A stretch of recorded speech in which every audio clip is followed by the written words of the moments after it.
Investors spent the weekend worried about what would happen to the stock market after the United States credit rating was downgraded on Friday, and on Monday, those worries were realized. The Dow Industrials posted a loss of more than 600 points in the first trading session since the announcement. The market finished below 11,000, its lowest level since November.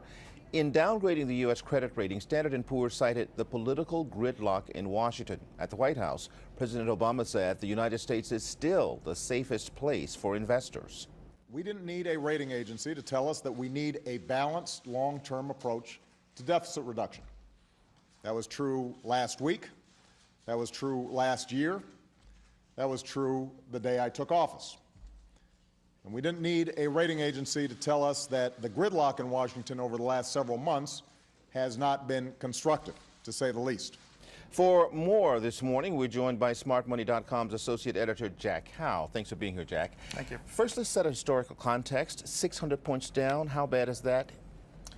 I believe it's about the sixth worst point drop. I mean, points-wise, it's bad. Percentage-wise, we've seen a lot worse throughout history. Probably didn't crack the top 20 percentage-wise, but look, we've had several days now in a row, so I think investors are plenty frightened right now. 10 to 15% down over the past week and a half? Yeah, it's been pretty rough.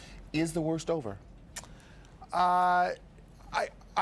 I don't necessarily think so. I really think this could be a long kind of slog, not necessarily a sharp decline or plunge that we get it over with and we move right on.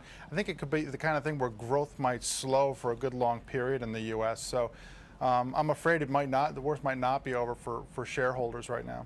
So Standard & Poor's also downgraded Fannie Mae and Freddie Mac on Monday. Now, what does this mean for the millions of people who have mortgages financed by Fannie and Freddie? Not much so far. What you really want to look at is the 10-year Treasury yield. That kind of sets the pace for interest rates across the country. And investors actually piled in. Amazingly enough, they piled into Treasuries because they were more afraid of stocks today. So the yield on the 10-year Treasury came down. That suggests that mortgage rates aren't going to jump quite yet. Not to say that we couldn't see that in the future, but for right now, I think people are okay on interest rates and okay on mortgages. Had you expected that response from the bond market? I mean, after all, the rating suggested that people shouldn't have any confidence at all. So why would people buy when the ratings had been reduced? If you read Standard & Poor's downgrade note, right, they said basically the problems in America are very fixable. There is enough prosperity here. We can get our hands on the money. That's not the problem. It's the political gridlock in Washington. I think if they could, I wrote that if they could have separated the two, they probably would have gave the U.S. a AAA for its ability to pay and a junk rating for what's going on with its politicians right now and inability to sort of get things done. So, people weren't spooked out of treasuries for that reason. However, with stocks, it was a totally different story. So what do you think? How long before the U.S. can regain its AAA rating? In the past, when this has happened in countries, it's taken many years to get it back. I mean, I don't think we're gonna turn things right around. This is a long process.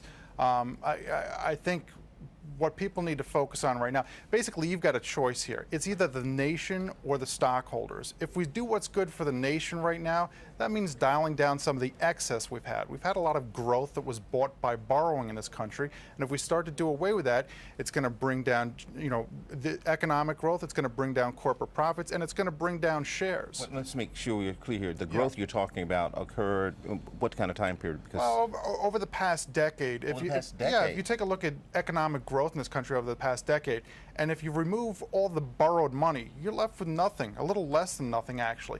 And if we go forward in a period where we're not borrowing at the same pace, I think you can see very slow growth. We're used to thinking if we do what's good for the nation, shareholders should be rewarded, right? It's not necessarily the case. We might need to live a little lean, and that's not necessarily going to help our stocks. So with the focus being on cutting, right, on taking care of that borrowed money that we over-leveraged ourselves into, that suggests no growth, right, and no jobs. It does suggest that, unfortunately, it's I'm not a doomsday guy. I think better days are ahead for America. I just think we had a period. It's like taking an advance on our credit card for our growth over the past decade or more. Now we need to unwind that. So we need to go through this lean period, and we're going to have to look out for the vulnerable people. We are going to have a jobless situation in this country. We are going to have some people struggling. I think over the long term, we will see better days and we will be okay. It's just going to be a slog here in the middle. We like that optimistic end. Jack Hough, SmartMoney.com. Thank you for joining us. Thank you. Up to the Minute.